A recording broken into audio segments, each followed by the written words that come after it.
Hello, everyone. It's Stacy, and journey with me as I summarize the books of the Bible. The last book I left off on was the third book of the Bible, known as Leviticus, and I'm reading from the Life Principles Bible by Charles F. Stanley.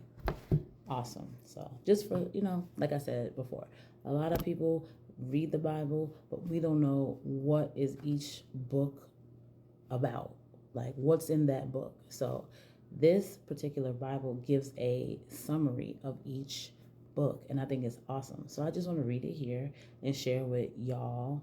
And I'd be needing to know too, even though I've read the Bible many times, I never know exactly where certain things are in the Bible and what certain books really are talking about in the Bible. So anyway, we are on the fourth book, which is the book of Numbers.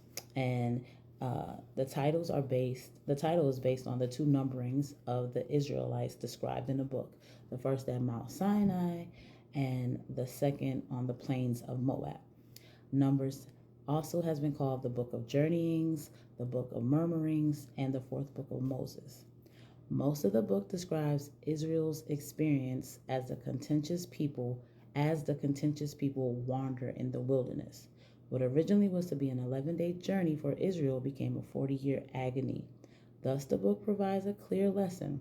While it may be necessary to pass through the wilderness, you do not have to live there. Numbers teaches us that there may be times when God allows us to go through prolonged wilderness experiences, not only in order to get our attention, but also to change our thinking or behavior. It isn't enough merely to engage in self-examination. We can see a problem and even acknowledge that it's there, but unless we change our response to God, surrendering to Him in obedience, we will never benefit fully from the trials we face. If, on the other hand, we are willing to allow God to use our wilderness experiences to surface the inner trash of our lives,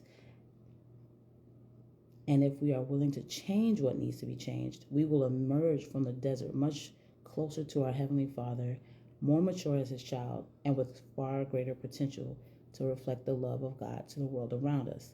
This is the great lesson of the book of Numbers.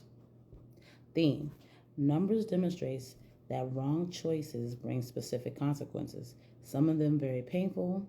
When the first generation of Israelites that left Egypt rebelled against God and sinned against His law, its members were forced to spend years wandering in the wilderness, though God intended for His obedient people to spend those years in the promised land.